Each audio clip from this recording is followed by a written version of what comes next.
How to be outrageously loved, part 3. In part 1, I came upon an epiphany or a realization that loving someone, giving your love to someone or someone loving you, it's not what you do that causes them to love you necessarily. Rather, it's the culmination of everything about you.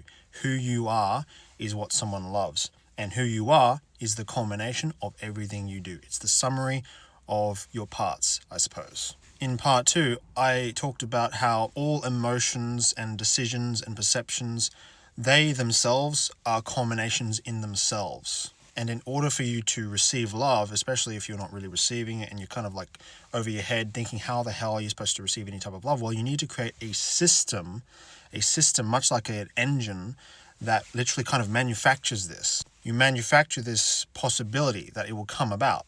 So it's not just about giving gifts, it's also about dressing nicely, it's also about loving yourself, it's also about being kind, all kinds of things, like a million different things, a million different components make up the engine, right? Now in this video, I want to talk about a factor, a very, very, very important factor that I don't really talk about much, and this is the principle of identity. It's very rare for me to find any information on how someone treats you based on their identity, and I did come across a couple of gold nuggets here and there, but essentially people, I do believe, they treat others how they treat themselves, or how their self-concept is about themselves. So if your ex-boyfriends, etc., treat you like trash, it's possibly because deep down they don't actually feel like they deserve to be treated nicely, they don't deserve to feel loved. You might even hear them say this outright, like, oh, I don't deserve you, I'm so lucky to have you, just weird shit like that. And so perhaps they will manipulate and lie and just try to get you to do things that you don't want to do, but they'll still go about doing it anyway because they don't see themselves as a great person. They literally see themselves as trash. And therefore, they will treat you like trash. And it's not because they see you as trash necessarily, although that could be the case. It's more the case that they likely see themselves as trash. And under this concept of self-concept, which is something I'm kind of looking into, it would seem to me if you want to go about getting what you want, you actually have to communicate with that person's self-concept. You don't communicate with the other person necessarily. You have to communicate with their self-concept. How do they see themselves? Unfortunately, some of my best conversations and eye-opening epiphany moments are off-screen. Some of the best conversations I've ever had are off-screen, obviously. And it's very challenging for me to bring that back to the screen because unless I write everything down and backtrack, it's kind of difficult. And so back in December, I was watching one of David Fogarty's videos about donuts. And somewhere down the track, I started talking about why people buy things. One of the major factors people buy things is because the thing that they want to buy is an extension of their identity. This is crucial. Keep this in mind for the rest of the video. When you buy a donut, for example, you see yourself as someone who eats donuts. When you buy a plushie doll, you identify as someone who buys plushie dolls, for example. Like the thing that you desire, the thing that you want, is an extension of your identity. Your car is a great example of this. The car that you buy is an extension of your self-concept. It's how you sort of feel about yourself. It extends your identity. It is an expression of your identity. And when I say identity, I'm not talking about some type of sexual orientation thing there, although those people, it's the same exact thing. They go about dressing oddly colorful because that's how they express their identity, you could say. But it's literally the same for every single thing you do. Of course, there are other factors involved. Personally, it's not my cup of tea to be wearing a faded blue hoodie, so it's not exactly an extension of my identity, but however, the color blue is an extension of my identity. Hoodies are an extension of my identity. The fadedness, not so much. So we could go looking into the minute details, but just overall, there are certain things that are extensions of your identity, for the most part. And as I was saying, if you want to communicate what you want, or if you want to get what you want with the other person, we need to be communicating with that person's self-concept, their identity. And what do I mean by this? So as I said, people buy extensions of their identities, right? That's what purchasing is, just like a car.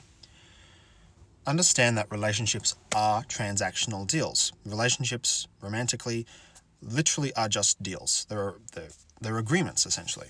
And the reason you probably chose your partner in the past, or the reason you're probably interested in or attracted to certain people, is because these certain people are extensions of your identity. So if you're ever wondering, why did I not get chosen and my romantic interest chose some other person who was clearly not good for her well-being, that person was clearly going to be destroying her life. That person was clearly going to be giving her black eyes down the track.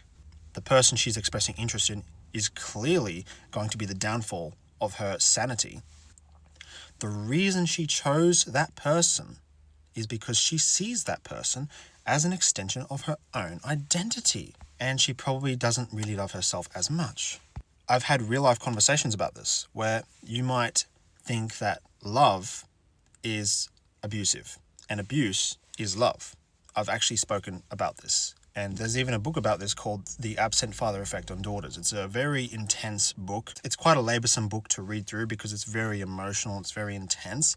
It doesn't really go into a lot of meat per se, but it does have a lot of emotional, psychological insight into the person who goes about life feeling these daddy issues, right? Now, I suppose I bring this whole subject up to begin with because I was literally just watching a video by Russell Brunson. He's just uploaded a video. You can look this up on YouTube. And he's talking about this book from the 1900s called Propaganda. And I'm going to buy the book myself because the book is all about mind control. And I've personally been very fascinated about mind control and how to affect other people's decisions. And as I've said on this channel many times, that you can't really control the other party, right? But as I'm coming to learn more and more and more, I'm discovering that, in a sense, you can kind of influence quite heavily the other person's decision, right?